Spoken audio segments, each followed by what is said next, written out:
Very welcome to another of our live events. Well, we're up to live event 33 now, and we've covered an awful lot in our live events so far. Don't forget, if you've missed some of our early shows, don't forget that they're available on YouTube and on all the main podcast platforms as well. We've taken on board a suggestion that we had to break down the live events into different segments on YouTube as well. We haven't done them all just yet, but certainly if you're looking for just one of the segments of particularly the early shows at least, you'll find those now on YouTube. Now, getting back to today's show, we have a little bit of a change to the programme this week. On Meet the Team, first up, we're going to be chatting to Brian Manning, who you'll know from our live events already, of course. He's going to be updating us on the virtual tech groups around the country, as well as the Braille group that he mentioned to us last year as well. Speaking of Braille, we'll also be talking about how active Braille is being used in smaller devices, such as watches. We're going to be talking to Ah-Choi in Seoul about the Dot Watch. Great little device that's really showing how versatile a Braille device can be. And before that, we'll be talking about a range of smaller devices that we wouldn't always think of as necessarily high-tech devices as such, products that address maybe more everyday needs as well, products that are all available in the NCBI shop. And Breda Dowling is going to be talking to us about some of those products that are available in the NCBI shop in just a little while. And of course, later on, we're going to have our usual quick tips section. We're going to have our tech help section as well, where we can answer some of your questions too. If you do have any questions throughout our show, as usual, you can email us at labs@ncbi.ie, or you can use the question and answer panel on the right-hand side of the screen if you're connecting through Microsoft Teams. So please do let us know if you have any questions throughout the show. First up, though, we have our Meet the Team section. And this week we have a man who needs no introduction. He doesn't need any kind of lead-in or warm-up act. In fact, he's probably his own warm-up act, in a manner of speaking. It's Brian Manning. You're very welcome, Brian. Hi, Jude. How are you? And hello to everyone listening today. Good to have you back on the show, Brian. How's life been with you? I'm very good. Yeah, very good. It's again, I mean, I'm just like everyone else, a bit frustrated with the lockdown, but you know, I'm a bit frustrated as well as it's a totally new way of working for everyone here on NCBI. It's great going out meeting the people and working one-on-one with people or working with different groups of our service users, running the different clubs and the different training sessions and stuff. So I'm looking forward to that. I think maybe there is a light at the end of that tunnel, very long tunnel, but so I'm looking forward to going out and meeting people one-on-one again, and maybe setting up these groups again and giving a real life focus to some of the virtual groups that we've established since we started this whole COVID. Lockdown. It's so different, isn't it? Oh, it's a huge difference, and it's great to have the personal touch. And I think that we have worked very effectively running our labs service throughout the whole lockdown. But again, though, I mean, like there's no replacement really for one-on-one, and it's great to be able to have a sit-down real experience with people, and it's great for the service users as well. I think they, while we're all improvising and we're all kind of working with the circumstances that we find ourselves in, I am looking forward to meeting people again and to being able to demonstrate and to show people what I mean. For some people, it might be very difficult, for example, to just grasp the whole concept of using an iPhone or an iPad or a smartphone to flick right. I mean, what does that exactly mean? And to show people, one-on-one. So looking forward to all of that. Yeah, absolutely. Yeah, it's very different. But we're obviously just at the start of this anyway. We just want to maybe get to know a little bit more about yourself, Brian. So where are you based, Brian? How long have you been with NCBI? Well, I'm based in Cork, so we cover the southwest region, Cork and Kerry. And I have been working with NCBI since 2001. So I'm there 20 years now, so it's almost my 20-year anniversary this year. Oh, yeah. So, to be honest with you, it doesn't seem like 20 years. I mean, this stage I'm nearly one of the old fogies. But I'm too young and beautiful to be one of the oldies, but... Do you know what? I didn't have that in my notes anywhere, Brian. Yeah, that I'm too young and beautiful. You should have. That should have been the headline. Beautiful wasn't mentioned anywhere. Tell me something. That's Brian, the before modern world now 2001. for you, Jude. You see, everything is beautiful, so I managed to find get in under that category. That's such an amazing outlook to have, Brian. Tell me something before 2001, before you joined NCBI. What were you up to? Any background info that's not government secrets? Well, I can tell you this, Jude, but I'll have to kill you after this interview because this is. I suppose. I started back in. I suppose my background would be in UCC back in the late 80s. I was a child prodigy. I was only 7 when I went to UCC. I was like Mozart, really. They wanted me in the music department instead of the arts department. But I started in UCC in 1988, and I was there right at the very inception of the whole disability support services down there. And I went from there. I did arts, and after my primary degree, I did computer science as the HDIP, which is kind of like the computer science degree piled into a year. So it was a very intensive year. I did that back in the early 90s, and from there I went on to do a master's in modern Irish history, but that's still a work in progress 30 years down the road. And from there then I went into youth services. I worked as an assistive youth officer on the north side here in Cork for 3 years, over 3 years. And when I did my computer science degree, diploma, I hired the HDIP. That was largely based on the whole DOS thing at the time. I mean, Windows wasn't even heard of back in the very early 90s. 91, I think I started the HDIP.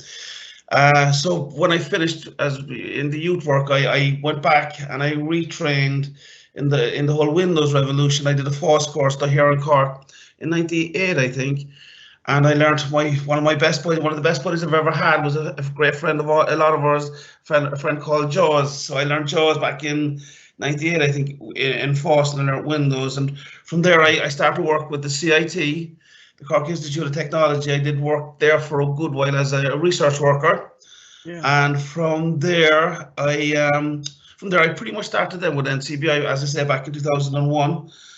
And I've been labouring away there ever since. So despite Colin Kenny, I'm still enjoying it. So yeah. Despite Colin Kenny, wow. Yes. My goodness, a Colin Kenny survivor.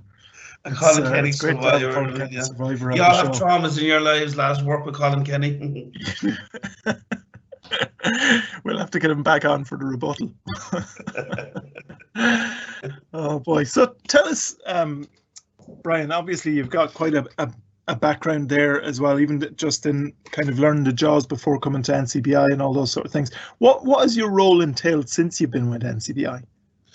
Well, I suppose, Jude, if you think of it, it's been a very it's been a very fluid role, because when I started with NCBI, I mean, I started as a technology trainer and as a technology support worker. And then I suppose the tool set that we would have had at the time would have, compared to what we have now, would have been quite limited. Because then, I mean, I suppose JAWS, screen readers, Zoom text as a magnifier, Kurzweil as a text reader, they were the basic tools that we had. And we worked with, I mean, for the most part, it was desktop computers initially. Then it would have kind of evolved onto we would have started working with laptops. We would have been distributing laptops and things like that. I mean, now the suite of technologies that we've available to us are huge and expansive, and so therefore the role that I have now has evolved so much from the early 2000s. And I mean, then I mean, we were training people in JAWS with screen readers and magnifiers. We were doing a lot of troubleshooting on the computers and the different laptops. So my role would have been as much technical support as it would have been training. Whereas now, I suppose, because of the whole evolution of assistive technology and of technology in general, I'm doing an awful lot of work now. I find on smartphones, tablets, and obviously we're still working with the screen readers and with the magnifiers. Whereas before, I mean, like your laptop, I was doing as much technology support, as I say, at the time, because we had the laptop. We might have had a screen reader or a magnifier or even a text reader on the laptop, and those laptops were fairly finicky at the time. And I mean, the specs on the laptops weren't that good. So if you were running kind of screen readers on them, like for example JAWS would have been seen to be a power hungry Yeah. application to be working off of the laptop. So therefore, there was an awful lot of technology of troubleshooting. Whereas now, I mean, the laptops are such a high spec, and JAWS is almost, and JAWS is sitting very nicely on the screen. The other magnification programs are sitting quite nicely on the laptops. That there's not a huge amount of technical support. Definitely not the amount that I used to have to do way back in the early, like back then. I was a fairly handy, even though again Colin would probably deny this, I'd have been a fairly handy technical support worker. Whereas now, because I see less need around technology support, and no, because I mean, so much of the work we do is around the smartphone and the the iPads, for example, and the iPhones. They're very solid. They're fairly solid machines, and I mean, if we can't fix it, we'll know in 5 minutes whether we can fix it or not. So whereas before, again, as I say, it might have been 50-50 technology support and 50% training. Now it's kind of pretty much a lot of it. Most of it now is almost training, and with a bit of technology support and a bit of troubleshooting thrown into the whole equation. Yeah, absolutely. I'd say through the time that you've been with NCBI, like you say, you're coming up to 20 years, you must have seen like quite a number of situations where the technology really has had almost like a life-changing impact on somebody. Definitely, most definitely. And I mean, I constantly, it's one of my mantras actually, that if you're a fully sighted person, technology is very, very useful. If you're a person with sight loss, then you need technology. Technology is the door to open so much of your independence, or regaining a lot of your independence. And even for things like mobility now, technology is becoming more and more influential and more important. So if you've sight loss, technology is almost a must, really, Yeah. And being a blind person myself, I mean, like I do have some sight still. I still have light perception, so I can basically see if there's a light in a room. That's about it really anymore. So therefore I can at a personal level appreciate the importance of technology for vision impaired or blind people. And again, as I say, I mean, it's the whole suite of technology that has changed so much over the past 20 years. I mean, like, again, if I could just bring you back to my initial days in UCC, way back in 1988, we were working at the time with a prototype screen reader called HAL. Some of the older lads will remember HAL, which was very, very basic, particularly in comparison to what a screen reader can do now. And we had pretty much no, text reading facilities or OCRs or anything like that. At that stage, we were still working with kind of reading libraries in school. People like a reading pool in the library we had in UCC at the time. And I had my own family and network of friends that were doing reading for us. And that's basically how we functioned back in UCC in the late 80s. Yeah. Whereas now, fortunately, I'm blessed in that I still have a role within UCC in that. I mean, I would still be in and out of UCC, well, pre-COVID anyway, but I would still be there a lot. So I would see some of the students with a vision impairment that would be coming into UCC, and I see the technologies that they have available to them now. And oh my good God, it's a revolution. Like I've been known to use the whole concept of liberation technology, because it is liberational for vision impaired and blind people what technology can do for you, and like the amount of doors that it has opened, technology for blind people, be in the area of independent living, be it in the area of quality of life, more importantly for young people, or as importantly for young people, in opening the whole area of education. I mean, we have had so many vision impaired or blind graduates through UCC, and right across, a whole panacea of disciplines, be it arts, computer science, law, even the actual sciences themselves, the social sciences. And a lot of that, most of it in actual fact, perhaps has been made possible through technology. And again, through the workplace, maybe we haven't made the inroads into the workplace that we would hope that we will be making very shortly. But again, technology has opened a lot of work doors for vision impaired and blind people, and I think will continue to do so. And I think that's the next way forward. I mean, we've made the transition from integrated or mainstream education. Now we really need to go further and take the whole area of employment forward for blind and vision impaired people, and that will definitely only take place you know, with the support of the different technologies that are out there. And what I mean by that is, I mean, blind people don't necessarily have to go into the area of technology for work, but you will invariably need to use technology in any area that a blind person is going to be working in. So I suppose that's the way forward for blind people, and that's the seminal importance of technology for blind or vision impaired people. And it's absolutely such an interesting time for all that development. I mean, you mentioned there just the amount of changes in this kind of, as you say, kind of liberation technology just in the last 20 years, which in the grand scheme of things is actually a very short space of time for us to be well along that road now, but still to have a good way to go is quite an interesting time to be in, isn't it? Oh yeah, I mean, like, there's never a good time to be blind, but I suppose if there ever was, I mean, maybe this is the best time, you know? And as well, I mean, I think there's an increase in the awareness as well of, you know, of how functional blind people can be, and, you know, and the potential for blind people. I mean, and, you know, the actual impact that we can make on any work environment and in any educational environment and in any social setting as well.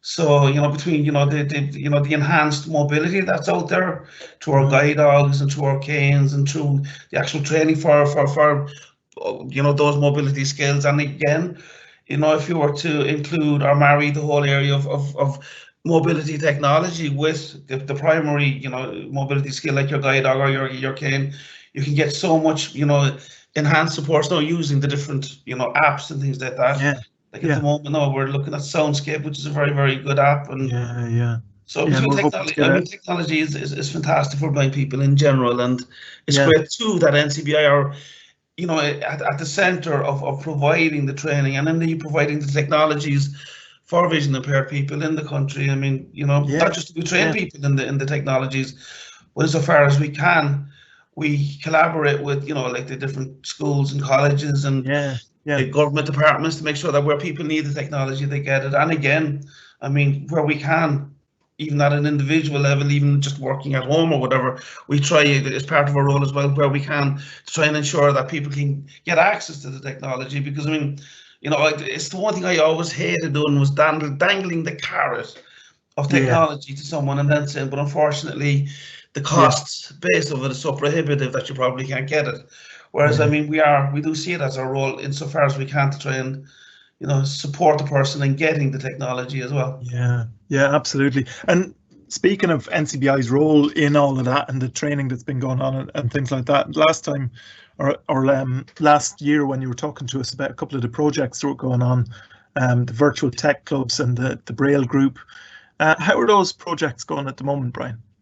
They're going quite well. Again, I mean, it's just a manifestation of the way that NCBI adapted to the whole COVID crisis. Was that we a lot of the supports that we provided went online, and an example of that was where we created this network of technology clubs in the various regions, and they're going really well. I mean, we have the technology club in all of the regions now.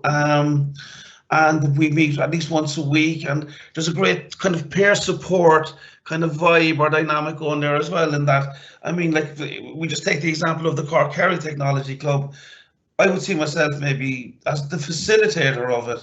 I'm the person that's kind of organizes the meetings, make sure like that the meetings are that the meetings take place. But after that, I mean, you know, the structure of the meeting and the content of the meeting is very much down to the involvement of the participants in the technology club or the club members. And so therefore, I mean, like, I facilitate.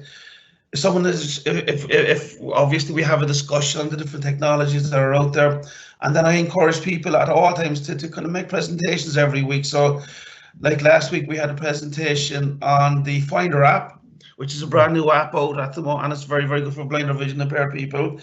We had another person who needed greater knowledge on the WebEx platform for communication platform. So again, we went away and we had a discussion on that. So basically, the club members decide what we're going to discuss. The club members present themselves, which is good for everyone. So there's a huge and again, I think that all of the clubs are really operating on that basis. And again, one of the other clubs now, for example, they have a segment where they're bringing in people to discuss, or people to share their experiences from outside the club, which again is a very, very good development, and they're really going well. From what I can gather, they're like we're expanding beyond maybe what we're capable of doing at the moment per group. So it might just be that like we might be looking at maybe even setting up second clubs in the different regions, or again, we're taking advantage of the fact that they are virtual. So therefore, I mean, just because the Cork Kerry Club has a focus in Cork and Kerry, you don't have to be from Cork and Kerry to join us because it's virtual. So if you have a friend in the Cork and Kerry Club, you can just get on to us and we'll have no problem with including you. Same with the Galway Club or the Dublin Club. Brilliant. And how about the Braille group? How's that going? Again, the Braille is going well. I mean, again, I suppose we would have seen it, like NCBI are the national support service for people with sight loss. So therefore, we would have had to have a Braille element to any of the sports that we do. And we obviously always have had that support, and we've always had that focus, particularly, you know, I mean, if you look at the Braille services being provided by the library. But again, Braille is the way Braille is developing at the moment. There's a huge digital focus to it, and so therefore, I mean, like within NCBI Labs, we would have seen it as our responsibility to provide the supports for anyone that is using digital Braille, or using, you know, like the Braille displays, the digital Braille note takers. You're speaking in a while now to someone who is developing the Dot Watch, which is again an example of Braille technology. And so we've put this focus group together. We've been looking at the different elements or the different aspects of digital Braille that are out there. We've focused in on a number of different areas. So, for example, while digital Braille is hugely significant to blind people in general and to Braille users in general, I would argue that it has a specific focus for people with dual sensory loss, people who are deaf-blind. So, therefore, earlier on, or well, later last year, we took on the role of we took on the task of exploring the whole area of how we could ensure that, for example, subtitles in some of the media platforms like Netflix or even YouTube, how we could make those available, or how we could ensure that our service users could gain access to subtitles, particularly deafblind people, on things like Netflix, on YouTube, on TED Talks. So we kind of did a bit of research, and we put together some work documents that we have available now to anyone that would be interested in. So if you're a deafblind person, or if you're just a Braille user that would like to gain access to subtitles, for example, on Netflix, then if you contact us, we can give you the documents, the step-by-step kind of approach that you would need to take to be able to get access to those documents. And again, that's through the Braille focus. Another one of the projects or the initiatives that we're looking at the moment would be, again, Braille is hugely significant for people in education. And a lot of the Braille users are young people, you know, in mainstream education now, or you know, mainly in mainstream education now, as I say, who are using Braille that need to be supported, you know. And so what we're doing is, like, one of the things that we are organising at the moment, or looking at organising at the moment, would be some kind of a program where we would kind of support the parents of the Braille, of young Braille users in education, as well as the actual Braille users themselves. So we're looking at setting up a few evenings now, maybe in the spring, where, you know, the parents and the actual students themselves can join us in some of these evenings, and we look at the different Braille note takers and the different digital Braille formats, and try and kind of organise the training and the supports that people need. So again, it's very much a work in progress, and I think that the ultimate objective of the Braille Focus Group is so that people who are out there who are Braille users, you have a go-to guy, you have a go-to card now. I mean, if you need support, come to us.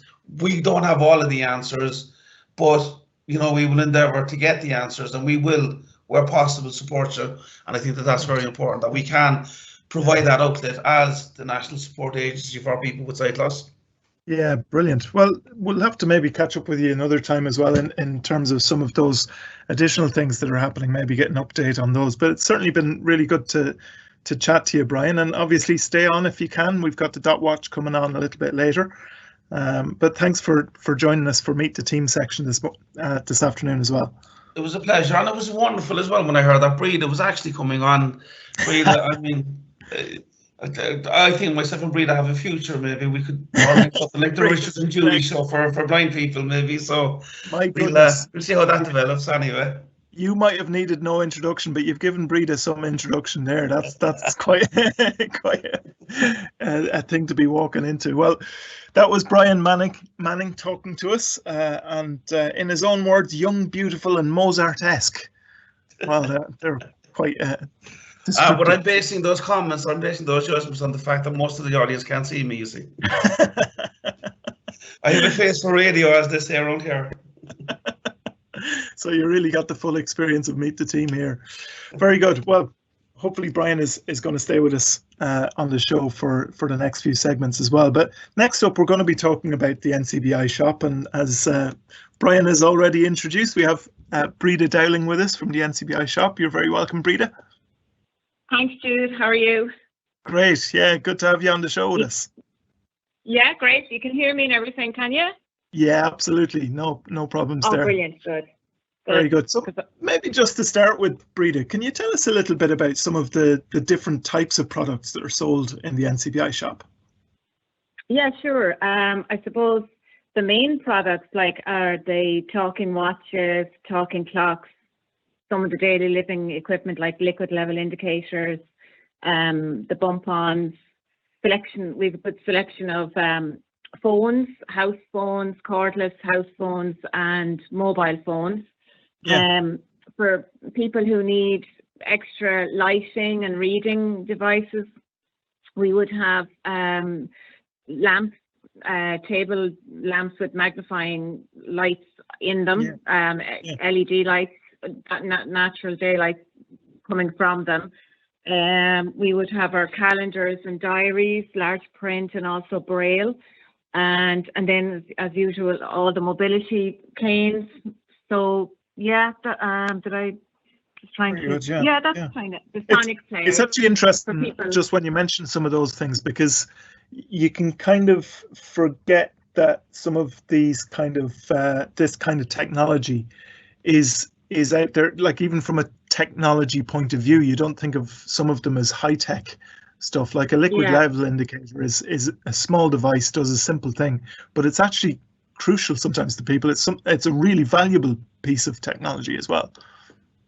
Yeah, definitely, and it's very popular. It would be one of our most popular items. So for what it does, it just means people can be independent in maybe making a cup of tea for themselves, because by inserting the little device into the cup, it just gives a bleep when the cup reaches a certain level. So it just means people are aware then that they can stop pouring liquid into the cup. So yeah, no, it's a great little device.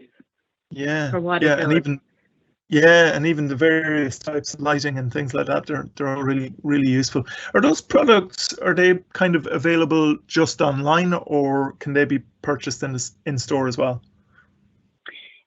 Yeah, no, they can purchase them online. They're all up on our website, and also they can come into our Kilkenny office, that's where I'm based.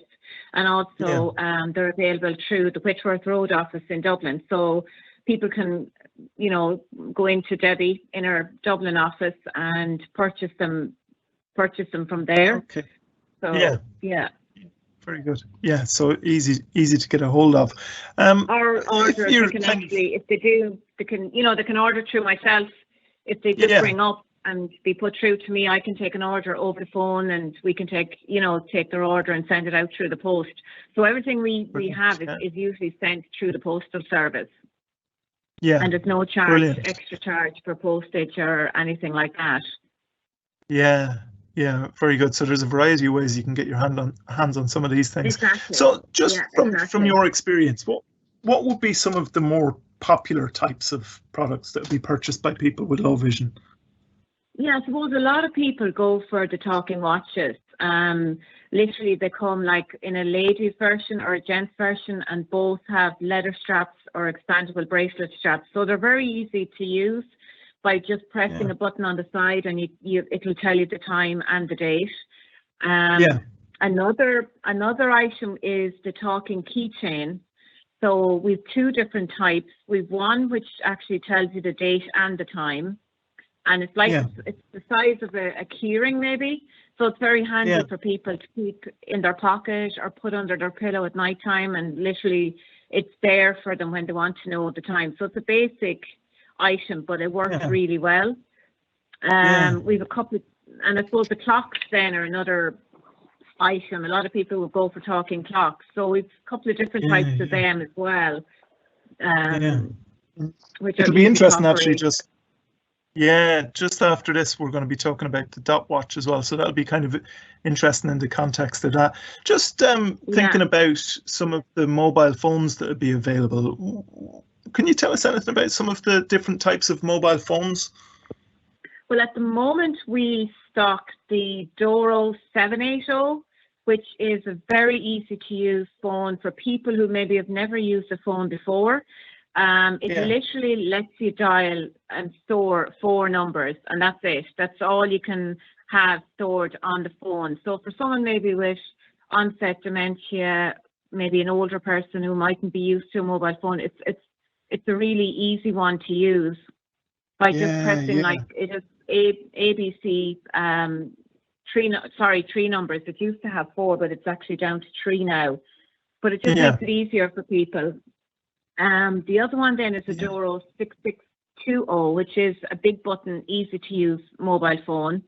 It's a flip version, and that's very easy as well for people. They find the contrast is good, the numbers are nice and big, and the screen size is bigger as well. So it makes it easier for them to see the screen maybe and see their messages coming up on the screen, or their contact numbers or whatever. Very good. Yeah, brilliant. And is there any new phones that we can expect to hear about in the near future? At least ones that you can tell us about? One just landed on my desk this morning. It's a new Emporia Talk Active mobile phone. It's a new one that Emporia have brought out, and it has a speech on it. So literally it'll speak your text messages, your contacts, and so I'm actually sending it down to Brian in the Cork office to test it out for me and give me his seal of approval. So that's his job for the week. So it looks really well, and the quality. Get down to me, Joe. She's just looking for an excuse to phone me. That's all it is.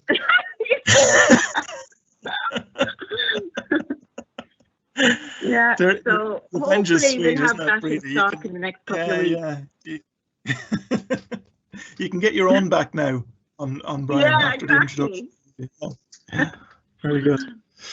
One thing very good. Myself and Brian, Jude, we share the same birthday.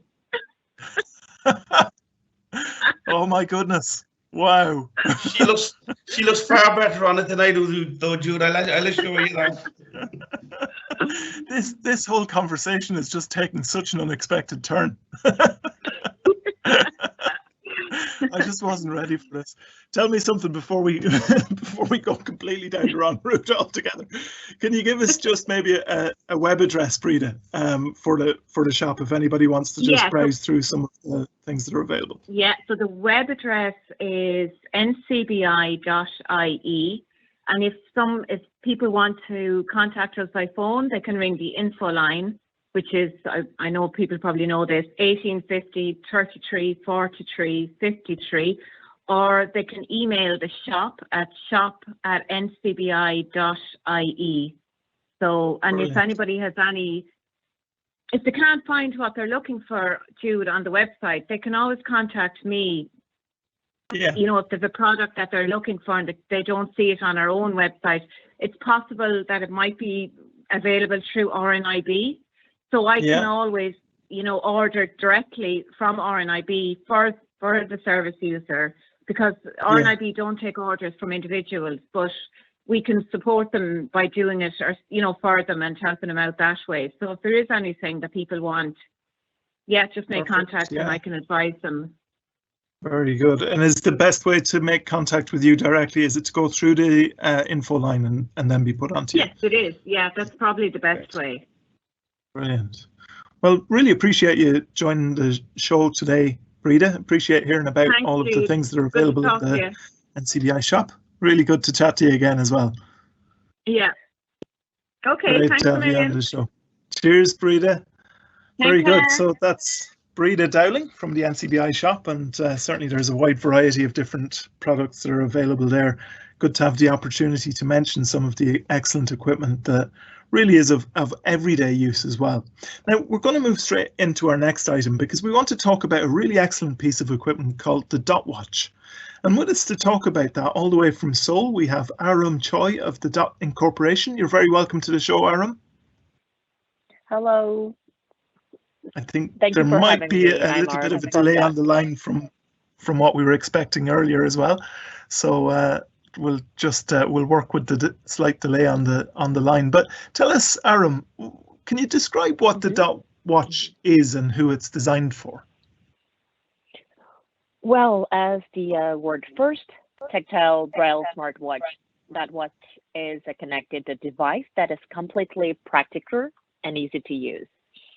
So, for example, when traveling from one place to another, one hand will most likely to be occupied with a guide dog or a cane. We have recently received a specific feedback about this, so I like the notification in general so that I do not need to look at my phone all the time. I also like that you can set them independent of the phone so that I can leave my phone on Do Not Disturb and the watch can still alert me to notifications. So just like that, we strive to provide user-friendly functions that foster independence. This is the core value of the Dot Watch, I think. Brilliant. Very good. So could you give us a little bit of a description of the watch itself? So a physical description of how the watch would look or feel. Sure. There are 4 cells on the Dot Watch screen. Each cell represents one character. Therefore, up to 4 characters can be displayed at a time. Below the cell are left and right touch sensor.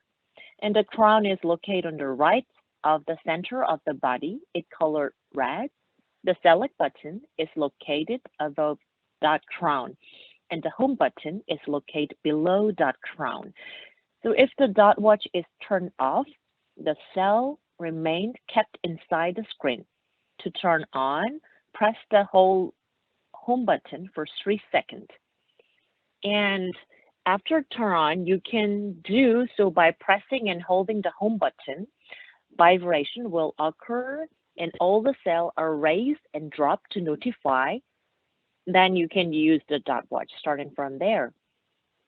Okay, very good. So tell us a little bit then, that's kind of a nice description of the watch itself. Can you tell us a little bit about the features that are available on the Dot Watch? Are they quite similar to other smartwatches that are out there? Yes. So in terms of Dot Watch's function, there are, I think, 3 things that we cannot do with the Dot Watch. First, Dot Watch doesn't support sound, and the second one is doesn't support sending message. It only receives it by vibrations. And the last one is that Watch does not support health or fitness functions like the Apple Watch. But other function is same as the smartwatch, checking time, date, seconds, and notifications, timer, stopwatch. And after it connected your smartphone by Bluetooth, you can receive all the notification on your smartphone. Brilliant. Yeah, very good. So it's still feeding you back an awful lot of information there. How about setting up the watch? Does it require somebody with sight to be able to set up the watch, or is it easy to set up if you've got vision loss? Oh, well, it's not necessary. As we can listen all the content by like voiceover or talkback functions, none of our smartphone accessibility functions. We don't need further assistance, but for children, it may need at some point. Okay, yeah, very good. So easy enough to set up. Yeah. Just turn on, as I mentioned, and then turn Bluetooth function on your smartphone, then it connected automatically, and then you can use easily. Brilliant. Yeah, very easy. Yeah, very good. So what about charging the watch? How long would it take to charge the Dot Watch, and kind of how much battery life would you expect to get out of it? Well, it's quite difficult because it depends on users is using time, but usually that watch lasts up to 5 days based on average usage cases. We can say around 2 hours, then it's fully charged, and then you can use 3 to 5 days or more. 3 to 5 days. Okay, very good. Very good. Okay, so good long charge. And if because you mentioned before that it kind of works along with your smartphone, so you can get notifications on your smartphone screen, you connect it with the Bluetooth on your smartphone. If someone doesn't have a smartphone, are they still able to use the Dot Watch? Yes, of course. We call it standalone function, so they can check the date and exact time and some stopwatch, timer, and customizable alarm functions. However, when connected to a mobile device, the value of the refreshable Braille display becomes so much more. Like, as I said, receiving emails, message alerts, Facebook message alerts, WhatsApp notification, etc. Very good. Yeah. Okay. So it's still easy enough to use that way. Okay. And tell me something with the Dot Watch that there is at the moment. When did Dot Watch come out originally?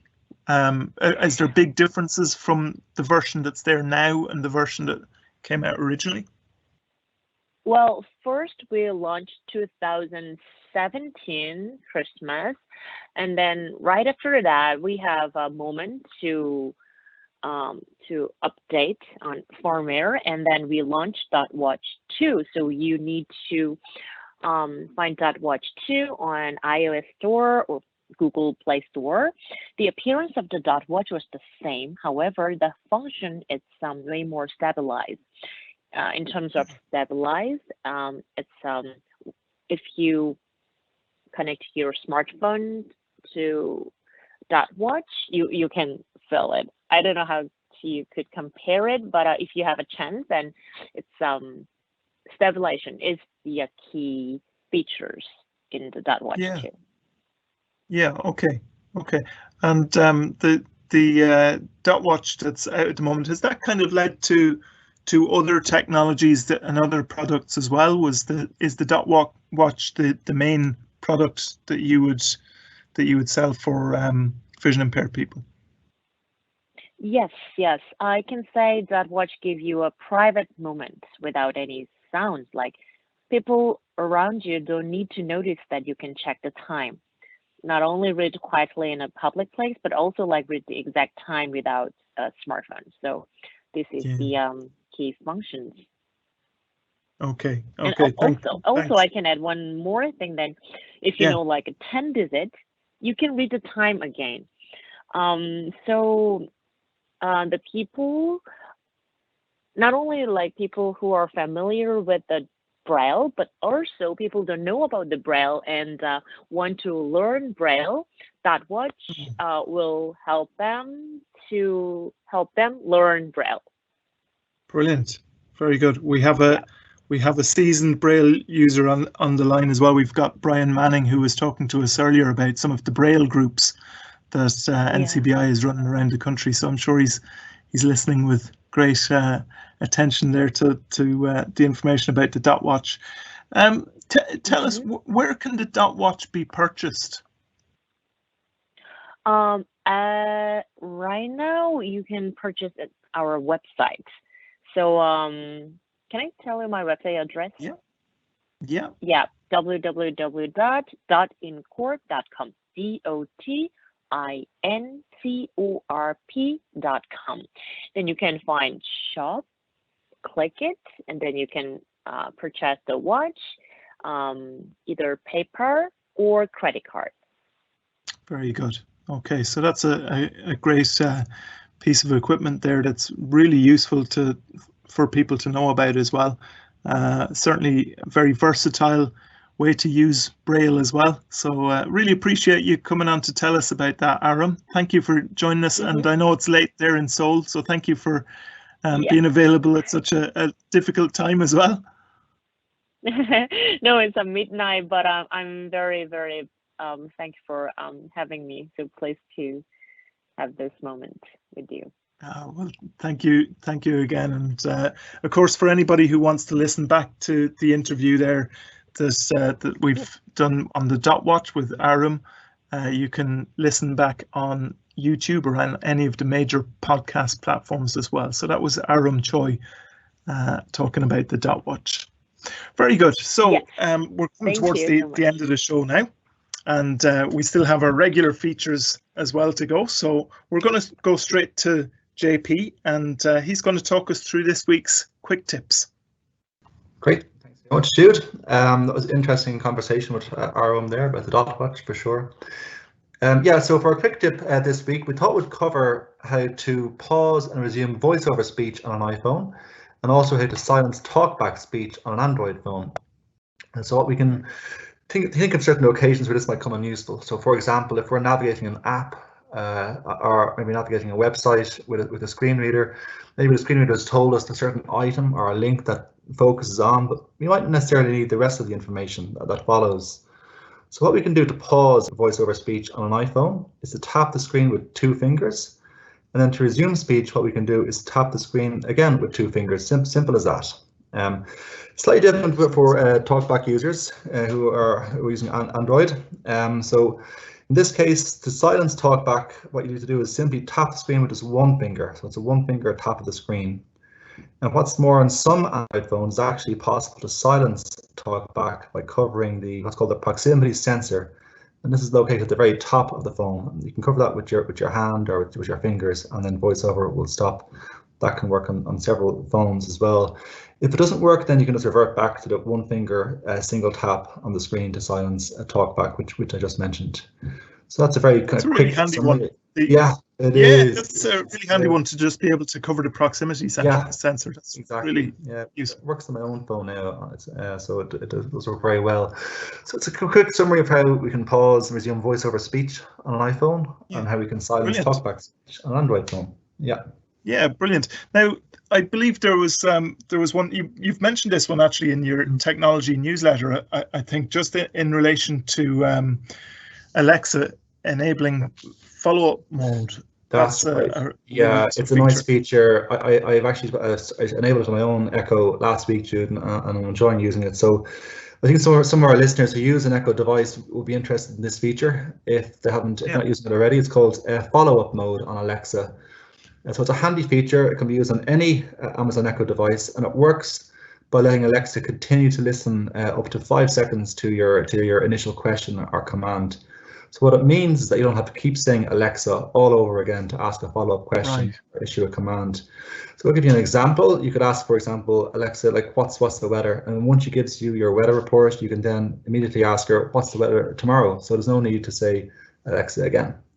Now to set it up, setup is 3 steps, and they are listed in our technology newsletter. Anyone wants to go back to last Friday when they got the newsletter.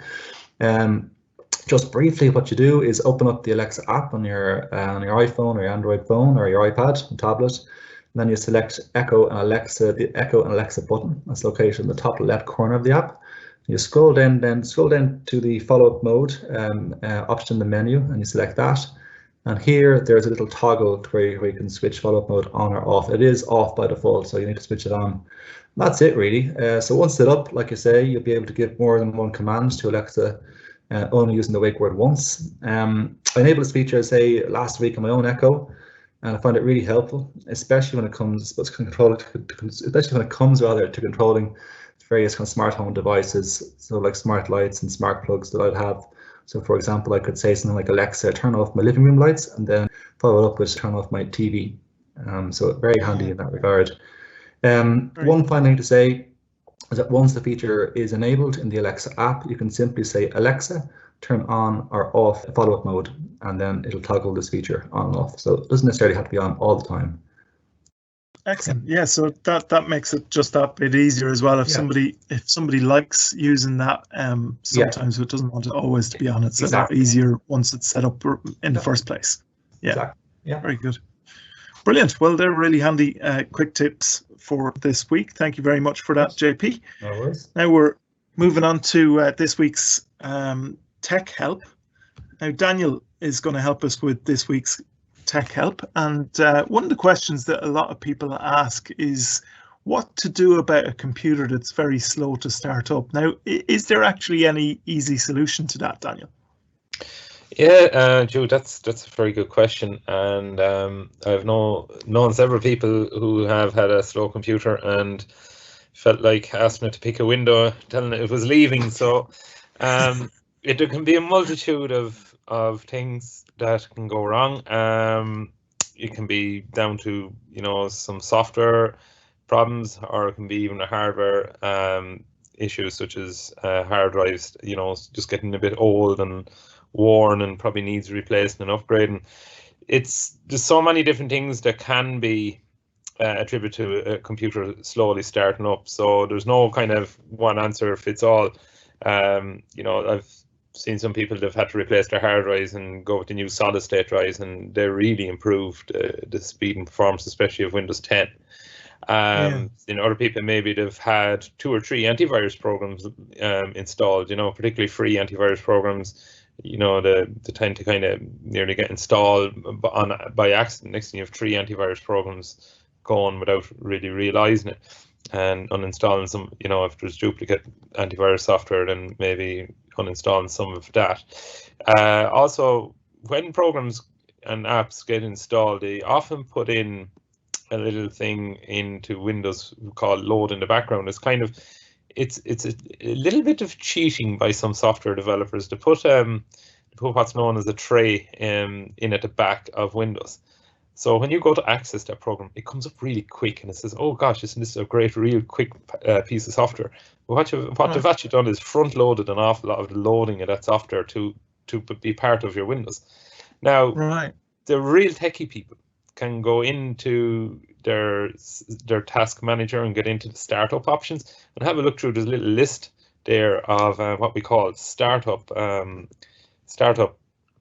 It's just a tab on its own, and in Windows is actually the Windows 10 is quite good. It'll give a startup impact, so it kind of advises the service, the user, of whether something is kind of a high demand on the loading time of Windows. Now, be careful in there, because the startup won't differentiate what's kind of a vital service, maybe something to do with your graphics card, something to do with your Wi-Fi. So you don't want to go disabling anything you're unsure of. But something like Spotify is often loaded with Windows. You mightn't always use Spotify every time you turn on your laptop. So perhaps disable the startup or Spotify. You know yourself if there's software there that you say, "Oh, I know, Skype, I rarely use that. Why do I want that loading with my Windows?" So you can just disable it. You probably want to be fairly careful with that, do you? You would indeed. It's not if you're sure of what you're doing, by all means, go there. But as I always say, if you have kind of a doubt there, my computer's loading slowly, is it down to some software that I don't really use? Can it be disabled? Do get in contact with your local NCBI trainer and support person. We're here to help. We can try our best to, I know in these times we're doing an awful lot of remote support with people. We can maybe have a look at the computer from a remote, from remotely, and see what's going on there, what's slowing things down. And as I said, just lots of things I've covered there, and there's lots more that could be wrong too. So they're just kind of the more popular ones that do give issues. Well, that's really helpful, just to talk through some of the kind of the possibly slightly easier kind of things that you can do to maybe speed up the computer. But as Daniel says there, obviously contact NCBI if it goes beyond the straightforward as well. So thanks very much for that, Daniel. Appreciate that. No problem, guys. Thanks. Very good. So just a reminder, of course, as well, that if you want a bit more of a hand with any of the subjects that we spoke about today, you can get support from the Labs team from 9 to 5, Monday to Friday, on 1850 92 30 60, or you can email labs@ncbi.ie, or if you want to avail of wider NCBI services, you can call 1850 33 43 53 or email info@ncbi.ie. And if you'd like to make a donation to support our services, you can also visit donate.ncbi.ie. Maybe you'd even like to sponsor one of our live events. Well, you can do that as well by contacting labs@ncbi.ie, and that can help to keep our live events going as well. Now, just before we go, just a reminder of what we'll be talking about in future live events. We're going to be talking about the Blind Shell mobile phone. That's one of the things we've flagged for a little while now, but we're going to be talking about that in one of our upcoming live events. We're also going to be talking about the show and tell feature on the Alexa. So we're going to be looking into how that works and how useful that can be.